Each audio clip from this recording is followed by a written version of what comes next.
ଭାବି ନଥିଲି ଜୀବନେ ଏମିତି ହେବ। କାନ୍ଦିବା ବି ଜରୁରୀ ହେବ ଆଉ ଲୁହକୁ ଲୁଚେଇବାକୁ ବି ପଡ଼ିବ।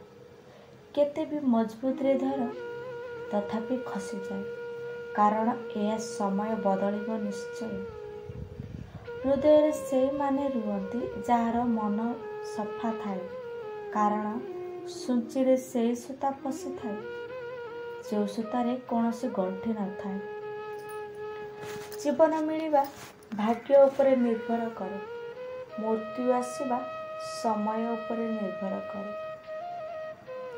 ପ୍ରାୟ ସେହି ସମ୍ପର୍କ ଭାଙ୍ଗିଯାଏ ଯାହାକୁ ଯତ୍ନରେ ରଖିବା ଚେଷ୍ଟା ଜଣେ କରିଥାଏ। ଲୁହ ମଣିଷର ହେଉ ବା ପଶୁର, ଏହା ସେତେବେଳେ ବାହାରକୁ ଆସେ ଯେବେ ହୃଦୟରୁ ବହୁତ ସାରା କଷ୍ଟ ଥାଏ। କଥା କହିବାର ଢଙ୍ଗ ହିଁ ଜଣାଇ ଦିଏ କି ସମ୍ପର୍କ କେତେ ଗଭୀର ଆଉ କେତେ ନିଜର। ଅନଲାଇନ୍ ତ ସମସ୍ତେ ଥାଆନ୍ତି, ହେଲେ ମେସେଜ ସିଏ କରେ ଯାହା ଲାଇଫରେ ଆମର ମୂଲ୍ୟ ଥାଏ। ନିଜର ଔକାତ ସେତେବେଳେ ଜଣାପଡ଼େ ଯେବେ ତାକୁ ସେଇଠୁ ଧୋକା ମିଳେ, ଯେଉଁଠି ତାକୁ ନିଜଠୁ ଅଧିକ ଭରସା ଥିଲା।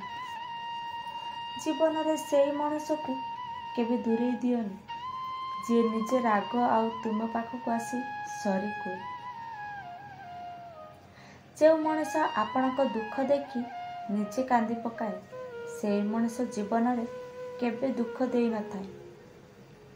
ଆମେ ଏମିତି ଯୁଗରେ ବଞ୍ଚିଛୁ ଯେଉଁଠି ଡ୍ରାମା ଦେଖି ଲୋକ କାନ୍ଦନ୍ତି ଆଉ ବାସ୍ତବତା ଦେଖି ଲୋକ ଡ୍ରାମା ଭାବି ନିଅନ୍ତି।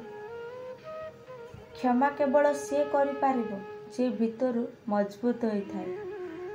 କମଜୋର ଲୋକ ତ ପ୍ରତିଶୋଧ ନିଆଁରେ ଜଳନ୍ତି। ଯିଏ ପ୍ରକୃତ ପ୍ରେମ କରିଥାଏ, ଦୁନିଆ ତାଠାରୁ ଏହି ତିନୋଟି ଜିନିଷ ଛଡ଼େଇ ନେଇଥାଏ: ସୁଖ, ସମ୍ମାନ ଆଉ ଇଜ୍ଜତ। ଘୃଣା ଏକ ଏପରି ଶବ୍ଦ ମଣିଷକୁ କେବଳ ବାହାରୁ ନୁହେଁ ଭିତରୁ ଜାଳି ପୋଡ଼ି ପାଉଁଶ କରିଦିଏ।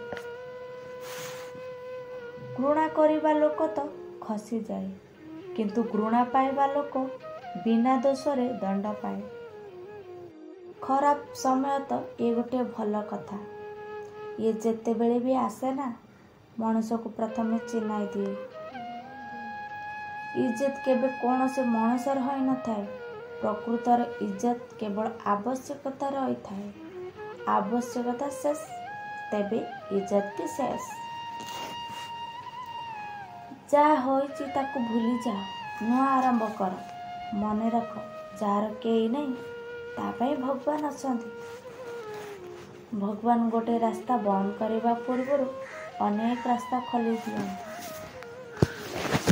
ମଣିଷ ରାଗେ, ଝଗଡ଼ା କରେ, ଅଭିମାନ କରେ ସେହି ମଣିଷ ପାଖରେ ଯାହାକୁ ସେ ନିଜର ଭାବେ।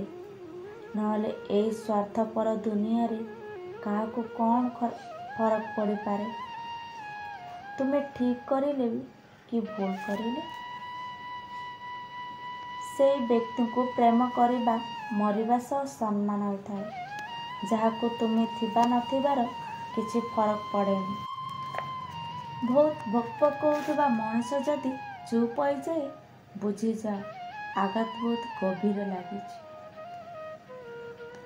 ବିଶ୍ୱାସ କରିବା ଲୋକଠାରୁ ତ ବିଶ୍ୱାସ ଭାଙ୍ଗିବା ଲୋକଟି ଅଧିକ ମୂର୍ଖ।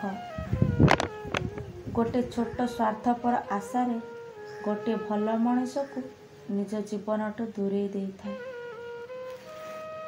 ମିଛ କହି କୌଣସି ଜାଗାରେ ସମ୍ପର୍କ ଗଢ଼ିବା ଅପେକ୍ଷା ସତ କହି ସେ ଜାଗାରେ ଶତ୍ରୁ ହୋଇଯାଆନ୍ତୁ। ଦେଖିବେ ଆପଣଙ୍କ ସହ କେବେ ବି ବିଶ୍ୱାସଘାତକ ହେବନି।